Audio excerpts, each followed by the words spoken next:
Hello and welcome to the Oakland A's UK live stream. Yes, we're not starting soon. We are ready to go. I am Matt. It is Sunday, the 22nd of August, and it is all to play for at the Coliseum today with the series tied 1 apiece against the Giants.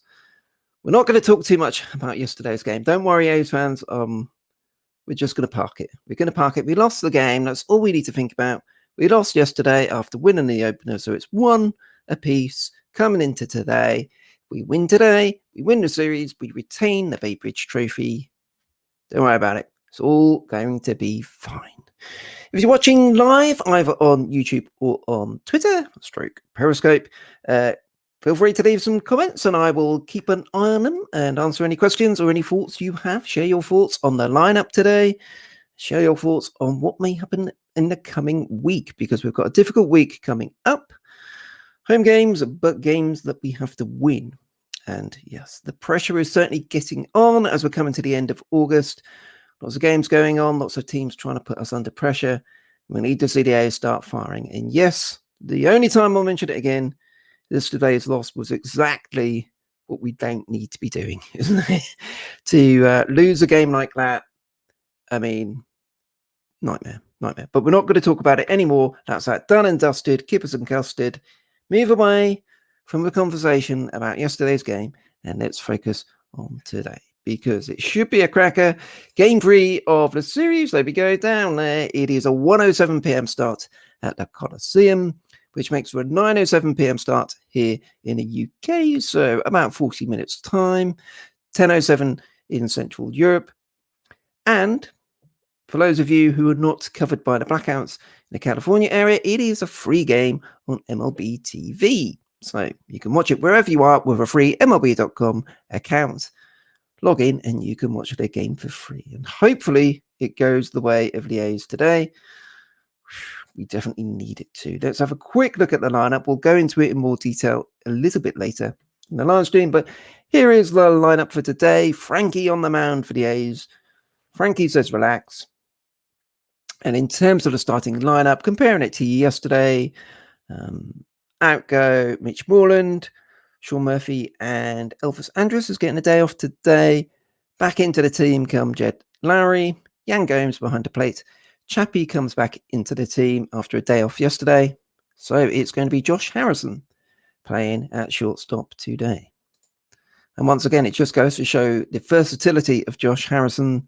The way he can play the outfield, he can play second base, he can play third base yesterday, playing shortstop today. What a great acquisition he has been. Seems to have really, really captured the spirit of the A's in the Oakland area. And yeah, seems to be fitting in perfectly. So that's great to see. And of course, we would all like him to be here longer. We all suspect he won't be, because that's the way John Fisher's A's tend to operate. But if we could keep him, that would be fantastic. But anyway, let's think about the standings, because plenty has been going on. We know yesterday didn't go the A's way. And when we look at the American League West Division, this is what it looks like. So unfortunately, the Astros are beating up on the Mariners. They've won the last 2 against them, and they are ahead today 2-0 so far. I think it's about the 5th inning of that game at the moment. So before today's games are played, the Astros have extended their lead at the top of the West to 3.5 games over us. The Mariners still 4 games behind. The Angels are playing at whatever it's called, the Little League game tonight against Cleveland. And the Rangers actually won a game yesterday against the Boston Red Sox. So there we go. They can win games. Who would have thought it? In terms of the American League wildcard situation, so the Yankees have been streaking like mad, 9 wins in a row, although their run has been cut today simply because their game has been postponed, as has Boston's. So currently the Yankees 2 games ahead of us, Boston half a game behind. But with the Yankees and Red Sox not playing today because of postponements, we've got a chance to at least get a win on the board, move to 71 and 54, and get a little bit of breathing space, but not all that much.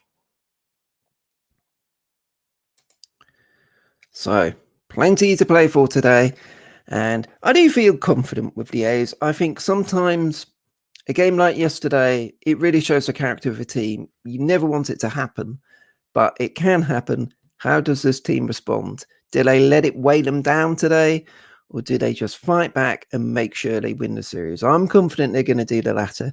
They're going to have a go at it, and they're going to be out there today against Logan Webb, the Giants starting pitcher, 24 years old. He's had a really good season, let's be honest, too.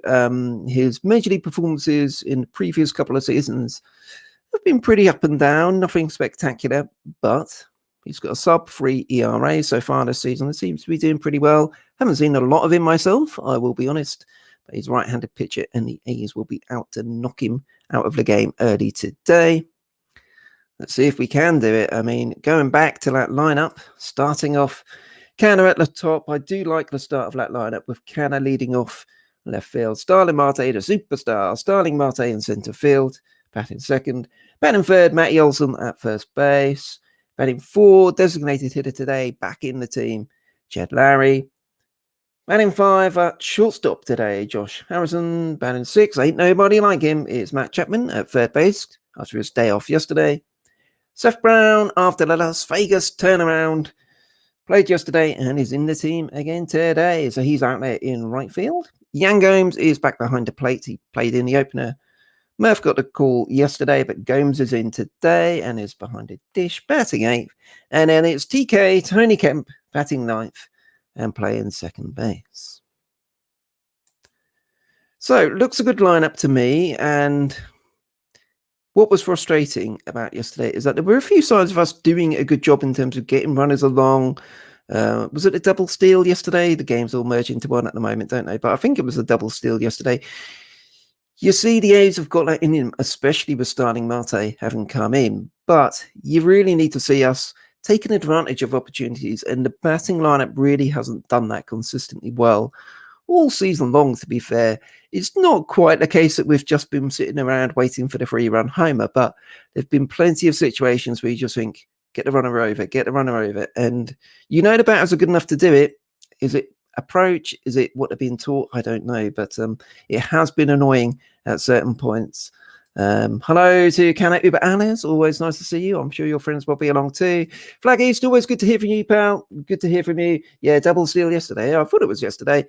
And I mean, when you've got someone like Starling Marte in your lineup, why wouldn't you? You know, I think it is a good weapon. And you do see it. I know stolen bases have really gone out of vogue in the last 10, 15 years. But I do think there's something to it when you've got a really good base stealer, which doesn't necessarily mean they're rapid on the bases, but they're a smart base stealer. I do genuinely think that it does have an impact on the pitcher. The pitcher is worrying about, is he going to go?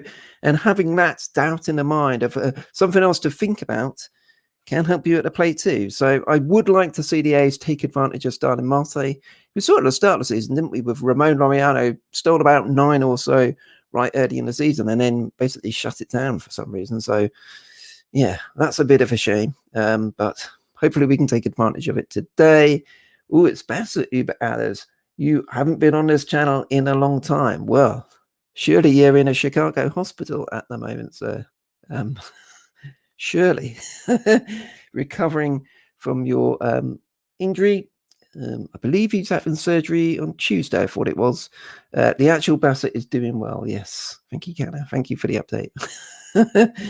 Yeah, but yeah, apparently surgery fairly soon, if Monday, if not Tuesday. And maybe we'll need a couple of days just to rest and can then fly out to the Bay Area. I do think it's possible he will return. He's got that sort of mentality that he will want to come back. And it looks like it's possible. I think as a team, we need to look at it as, let's not expect him to come back this season. And then anything we do get from him is a big bonus. But we'll see. Pastor Uberella says, hopefully we can win the Braybridge series. Yes, now this is a good point because I will be honest, I got it wrong yesterday. How I thought it works, because how it normally works, like in British competitions, is that the holder retains if it's a tie. But that's apparently not how it works with the Bay Bridge series. If the season series is tied, so A's win today, it's tied 3-3, 3-3. The team that won the final game gets the trophy, which doesn't make sense to me. But yes, that is how it works. As Kenneth Ubaudo says, if we win today, we win it. So whichever way it works with that, even though I was wrong on how I described it yesterday, if we win today, we win it anyway. So let's win the Bay Bridge trophy. Let's set up the double, the grand double. Yeah, exactly. Tiebreaker, whoever wins the last game. That doesn't make sense to me. I think it should go to the team that won it last year, personally. But there we go. Anyway, that's where we are. We know where we are now. We're going to be okay. If we win today, we win the series, and we take home the trophy, or we keep the trophy, in fact, because we won it last year, and we need to keep a hold of it. That's how we won the first iteration of the Bay Bridge trophy. Oh, well, fair enough. Yeah, win some, lose some, I guess.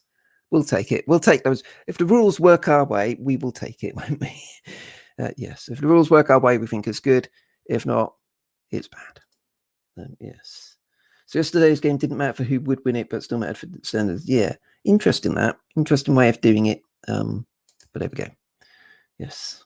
We won the Bay Bridge trophy right at the start that way. So maybe there is something to it. Maybe this is going to be the thing that powers us through today and gets us the win.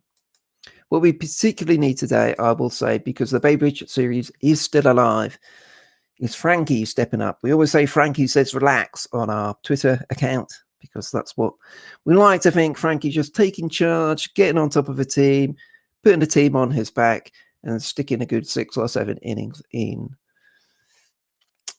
Actually, looking at his numbers, in my head, he's been struggling a bit of late. Looking at the numbers, it's not been so bad, actually.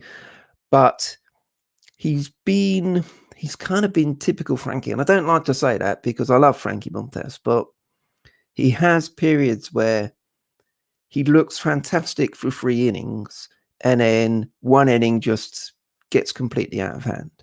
And you'd like to think, as a player who's been in the majors for a few years now, that sort of maturity, you would like to think he has ways to try and stop the bleeding. And we know it doesn't work every time. Even best pitchers get blown up every now and then. But you'd like to see him have a bit more consistency throughout his outing. And I definitely think today is a great opportunity for him.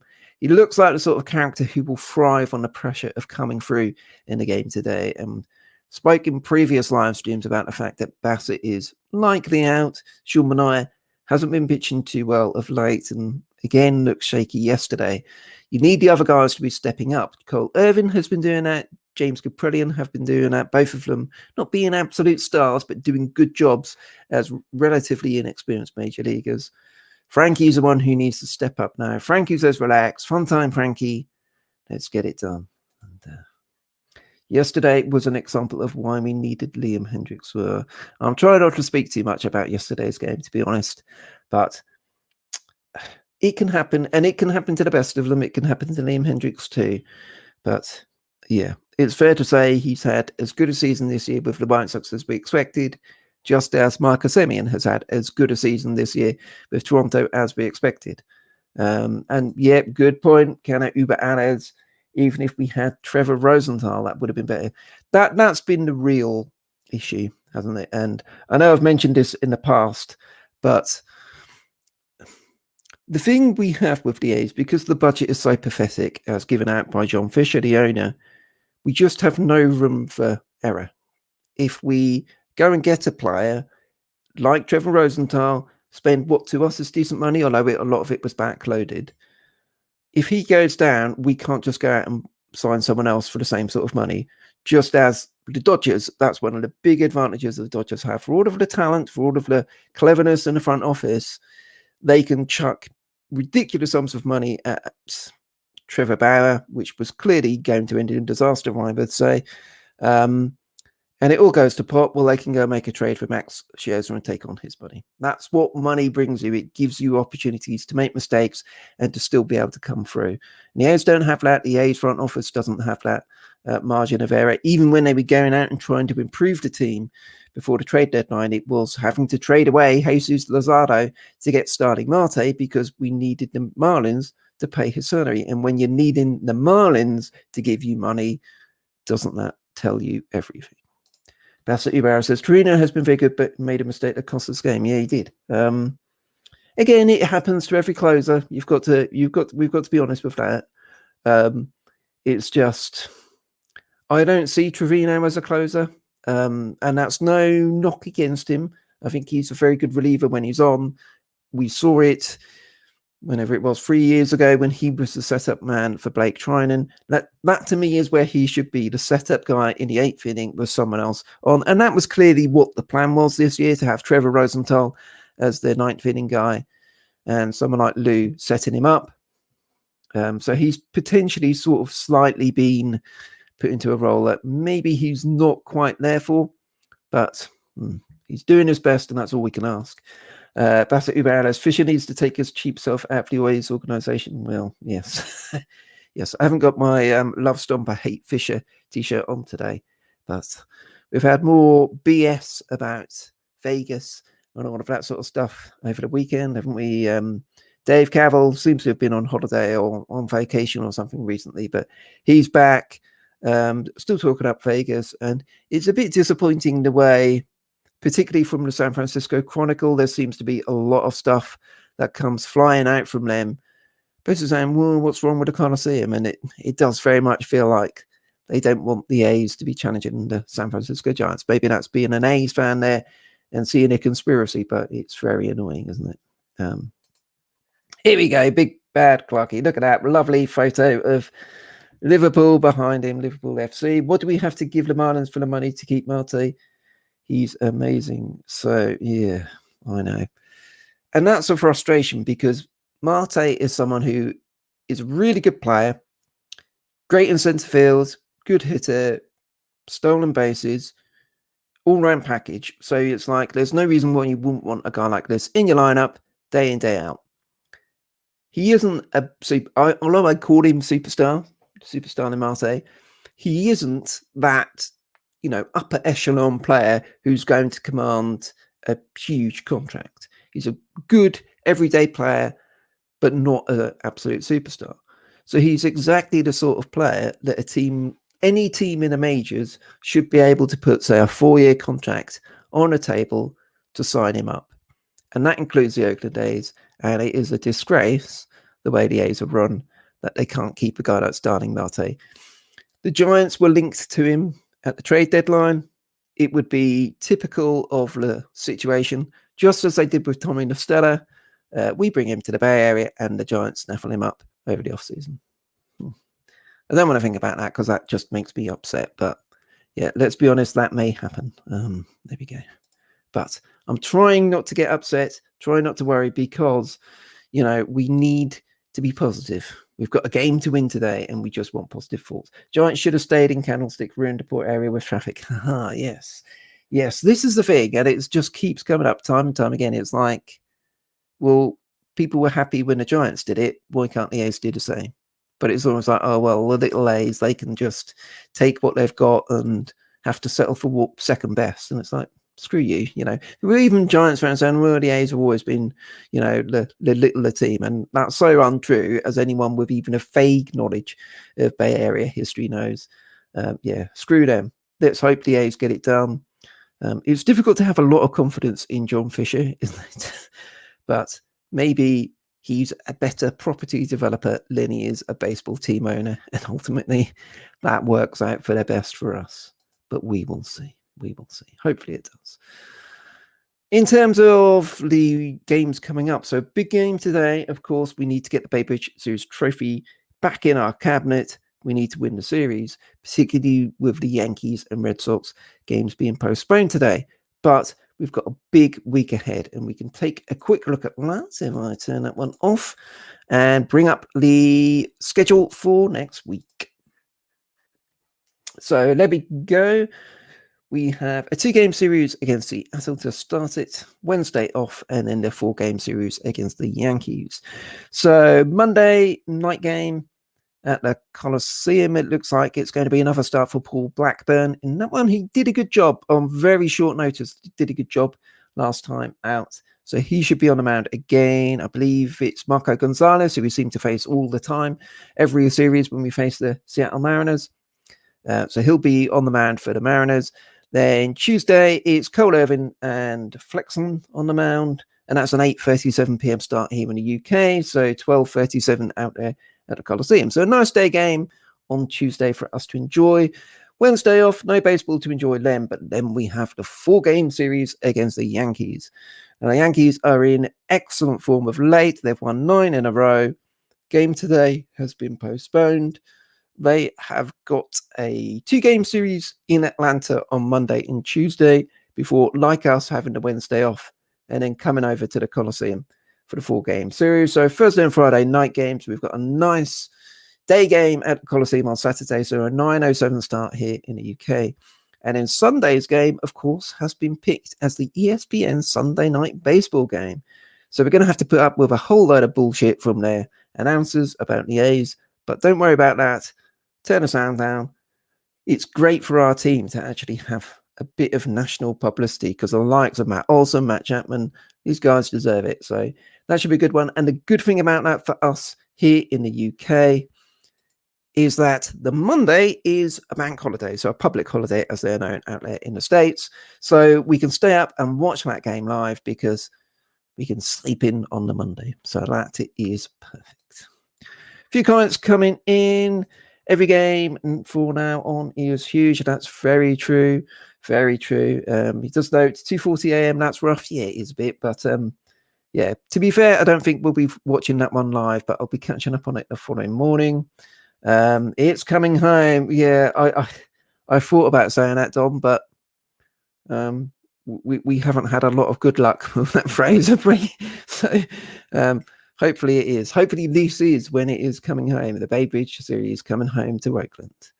Yeah, Sunday night watch along. Yes, that's my point, you see, because it's bank holiday on a Monday. We definitely need to have a Sunday night watch along.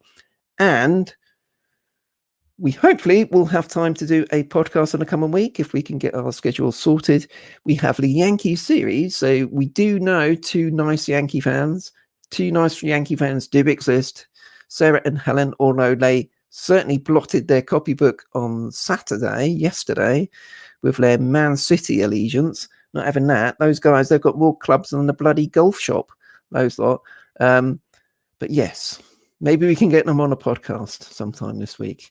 But yeah, that should be good. A little Sunday night watch along. That should be a nice one. And fingers crossed that we have a good week because we've got a series trophy to win today. And let's be honest, for all of the negativity of yesterday and the heartbreak of yesterday, if we win today, we've won the series, we've kept the trophy, we've then got the Mariners coming in and they are shite. So we should take advantage of them. Then big series against the Yankees. And although it's a tough series against a very good team, there's no doubt about it. That's precisely the sort of thing which, if you can win those games, they only count as one win in the standings, each one, but psychologically beating the Yankees is really good. Perennially shite, says Dom. Ain't that the truth? Back to our pre-season predictions. But yes, Yankees, tough opponent, but I think we can get the better of them. And if we do, that really sets us up. I know Dallas Braden was talking on the coverage yesterday that games against the Giants are a bit the same as the Yankees. You've got to treat them as being like a forerunner for a playoffs. You know, treat them like a playoff game. You've got to get the runners over. Every run is precious in playoff games, and we've got to take that mentality now because we need to be playing in with that mindset to even make the playoffs, let alone to finally have some good success in the playoffs this time around, which is what we are all desperate to see this year. Oh, here's a nice comment. B. Fabricius, sorry if I've pronounced that wrong. How many A's fans do we have in the UK? Actually, quite a lot. So, Big Bad Clarkey, who you can see some comments from, Dom and I, and our friend Hannah run the A's UK group, so it's an unofficial supporters club. And actually, there's quite a lot of us. When we had the London series 2 years ago between the Red Sox and Yankees, although there were plenty of Red Sox and Yankees fans there, of course, baseball fans from across the UK came to the game, came to that weekend, because it's the first time we've ever had Major League Baseball in this country. And I would say, after the Yankees and Red Sox, probably the A's were pretty high up in terms of the amount of people walking around with caps and jerseys on with the A's, probably alongside the Cubs, as far as I could tell. But yeah, we were definitely sort of fourth place along the way. So there's plenty of A's fans out here. When we sent pin stickers out, they went to all corners of the UK. Yes, we always have pins and stickers to send out. And in fact, if we are able to do a podcast this coming week, I'm sure we will have a little giveaway. We'll try and come up with something. So subscribe to the Oakland A's UK podcast if you don't already, because we will have giveaways and a lot of fun along the way. So yeah, there are plenty of A's fans out here.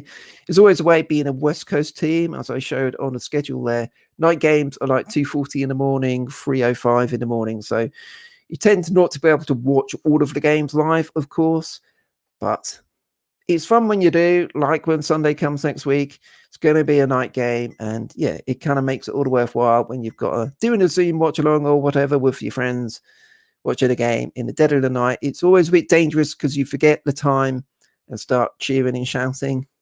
But there we go. My neighbours know my neighbours are well used to it now, let's be honest. So there we go.